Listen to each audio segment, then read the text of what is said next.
हर हर महादेव। नागद्वार पचमढ़ी की दुर्गम और दुर्लभ यात्रा, जहां तेज हवाओं का वेग अपनी जगह था और आस्थाओं का तेज अपनी जगह।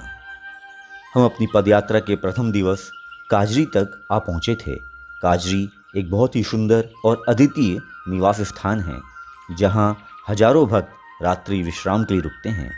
और जुगनू, जो आज शहरों से लुप्त हो चुके हैं, काजरी में भक्तों का ऐसा स्वागत करते हैं मानो भोले की बारात का स्वागत कर रहे हों। प्रथम दिवस दिनकर जी ने अपने ताप से भक्तों के तप की परीक्षा ली, पर यहाँ तो भक्त भी निराले थे।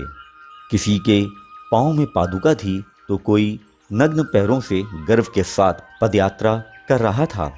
किसी पाँव में छाले के जेवर थे तो किसी के पाँव में गांव की छाप, पर हर पाँव की एक ही चाह, एक ही अभिलाषा थी, श्री पद्मशेष के अद्भुत दर्शन।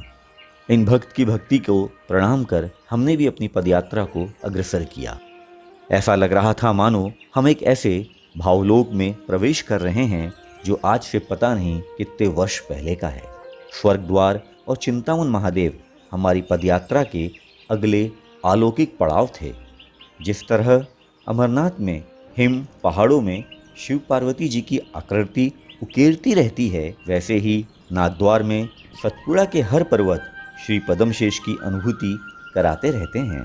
और हम भक्त इस प्रकृति और श्री पद्मशेष के भ्रम जाल में मोहित होते जा रहे थे और अपने अस्तित्व को इस मायालोक में विलीन होने का आनंद ले रहे थे। कभी यहाँ होने का आश्चर्य होता था तो कभी अपने भाग्य को यहाँ होने के लिए नमन करते थे। और करें भी क्यों ना, जिस धरती पर पद्मनी पुत्र श्री पद्मशेष का अवतरण हुआ था, उस धरती पर इस अकिंचन को तो जाना ही था और सावन मास के अद्भुत सौंदर्य का परिदृश्य भी तो देखना था। जी हाँ, आज हमें मेघों ने अपना आशीर्वाद प्रदान किया। प्रथम दिवस की तुलना में आज का मौसम बहुत सुहाना था। रह रह के वर्षा भक्तों का स्वागत कर रही थी और लगभग पूरे मार्ग में देवों के देव महादेव और नाग देवता के बिरले दर्शन हो रहे थे।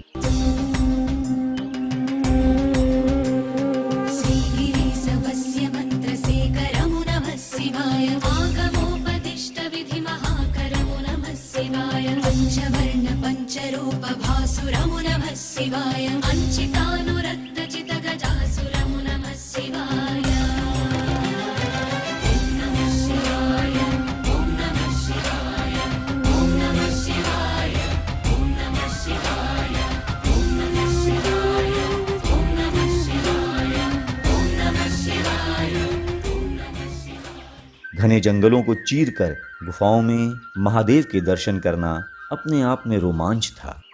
कभी काली माँ हनुमान जी के साथ आशीर्वाद प्रदान कर रही थी तो कभी श्री राम जी अपनी छत्र छाया में धैर्य और साहस बांध रहे थे। और साथी संगी भी तो थे जिनके बिना यह पद यात्रा अधूरी थी।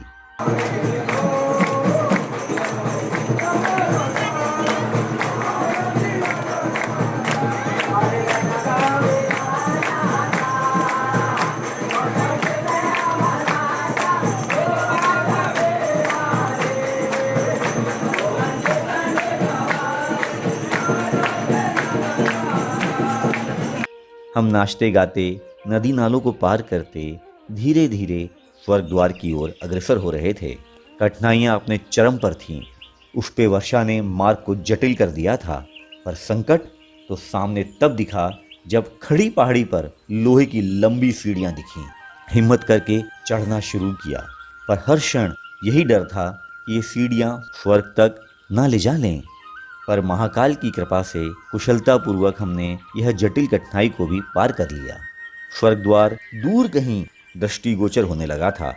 स्वर्ग द्वार अपने नाम को सार्थक कर रहा था और दूर से कोई प्राकृतिक द्वार ही लग रहा था।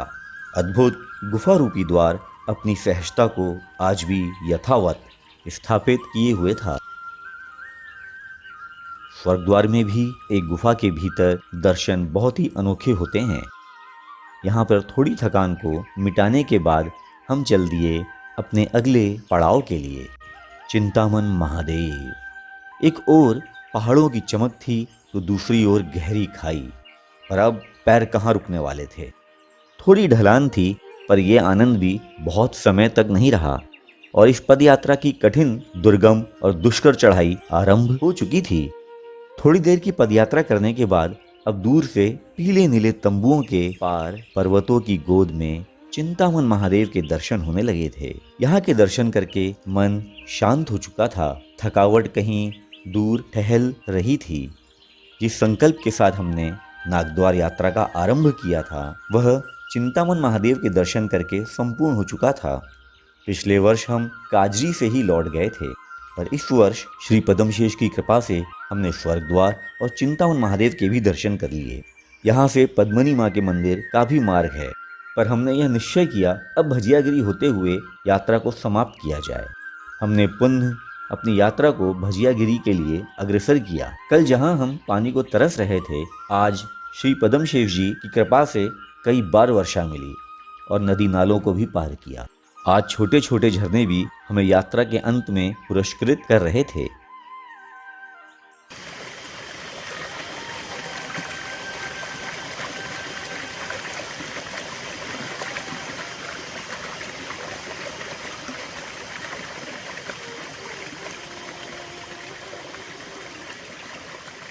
धीरे धीरे हमारी यात्रा अपने अंत के समीप आ रही थी।